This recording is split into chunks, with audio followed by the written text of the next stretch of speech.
नमस्कार, मैं हूं आपके साथ निशा भारद्वाज और आज के इस बुलेटिन में जानेंगे दोपहर 12 बजे तक की सबसे बड़ी खबरों को। तो चलिए बिना वक्त गवाए शुरू करते हैं आज दोपहर 12 बजे तक की सबसे बड़ी खबरें। पंजाब विधानसभा का 10-11 जुलाई को आयोजित होगा विशेष सत्र। पंजाब में 10 और 11 जुलाई को विधानसभा का विशेष सत्र आयोजित किया जाएगा। धार्मिक ग्रंथों की बेअदबी के खिलाफ पंजाब की आम आदमी पार्टी सरकार सख्त कानून लाएगी। लंबे समय से पंजाब में बेअदबी के खिलाफ कानून बनाने की मांग होती रही है। इसके अलावा ड्रग्स के मुद्दे को लेकर भी विधानसभा सत्र में चर्चा होगी। आज जगन्नाथ रथ यात्रा 2025 का समापन। ओडिशा के पुरी में भगवान जगन्नाथ, बलभद्र और सुभद्रा के रथ की वापसी के लिए गुड़ीचा मंदिर और रथ मार्ग पर भारी सुरक्षा बल तैनात किया गया है। आज बहुदा यात्रा के साथ जगन्नाथ रथ यात्रा 2025 का समापन होगा। प्रधानमंत्री नरेंद्र मोदी अर्जेंटीना के एजीजा इंटरनेशनल एयरपोर्ट पर पहुंचे।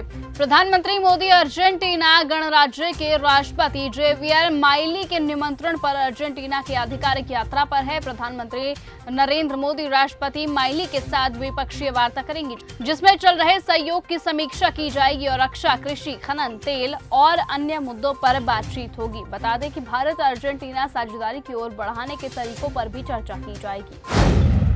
हम बाबा अमरनाथ की पवित्र गुफा दर्शन के लिए बहुत उत्साहित है, बोले तीर्थयात्री। पहलगाम, जम्मू कश्मीर श्री अमरनाथ जी की पवित्र गुफा के रास्ते पर जाने वाले तीर्थयात्री प्रीति राठौर ने कहा कि हम दर्शन के लिए बहुत उत्साहित हैं। मैं प्रार्थना करूंगी कि सभी की तीर्थ यात्रा सफल हो। व्यवस्थाएं पहले से बेहतर है, डरने की कोई बात नहीं है। मैं प्रार्थना करूंगी कि सभी खुश और स्वस्थ रहें। ट्रेन में मिली बम की धमकी निकली झूठी। आरपीएफ कमांडेंट विवेकानंद नारायण कहते हैं कि स्थानीय प्रशासन बम निरोधक दस्ता जीआरपी आरपीएफ ने ट्रेन के प्लेटफॉर्म पर पहुंचने से पहले ही व्यवस्था कर ली थी। ट्रेन आने से पहले प्लेटफॉर्म खाली करा दिया गया था, सभी लोगों को उतार दिया गया था और उनके सामान की जांच की गई थी। सभी कोचों की भी जांच हुई, कोई संदिग्ध चीज बरामद नहीं हुई। धमकी झूठी निकली, सूचना रेल मदद के जरिए मिली। मसूद की गिरफ्तारी से खुश होगा पाक। पहलगाम हमले में शामिल आतंकियों को लेकर पाकिस्तानी राजनेता बिलावल भुट्टो का एक चौंकाने वाला बयान सामने आया। उन्होंने कहा, पहलगाम हमले का प्रमुख मसूद अजहर के बारे में पाकिस्तान को कुछ नहीं पता कि वो कहाँ है। हालांकि उन्होंने ये भी कहा कि अजहर अफगानिस्तान में हो सकता है।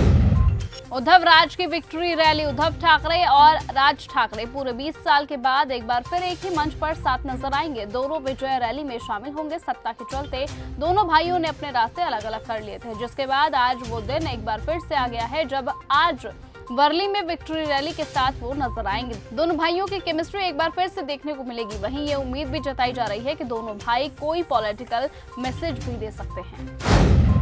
उड़ान भरने से पहले बेहोश हुआ एयर इंडिया का पायलट। बेंगलुरु से दिल्ली के लिए उड़ान भरने से ठीक पहले एयर इंडिया के एक पायलट की अचानक तबीयत बिगड़ गई, जिसके बाद पायलट को तुरंत अस्पताल ले जाया गया और एयरलाइन को यात्रियों को उनके डेस्टिनेशन तक पहुंचाने के लिए दूसरे पायलट की व्यवस्था करनी पड़ी। एयर इंडिया ने इस बात की पुष्टि की है कि 4 जुलाई की सुबह उसके एक पायलट की अचानक से तबीयत बिगड़ गई थी।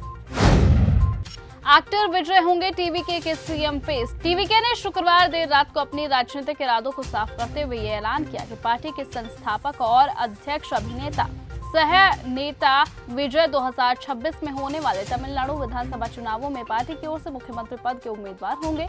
जिसके साथ ही पार्टी ने भारतीय जनता पार्टी और द्रविड़ मुनेत्र कझगम से किसी भी तरह के गठबंधन की संभावना को सिरे से खारिज कर दिया है।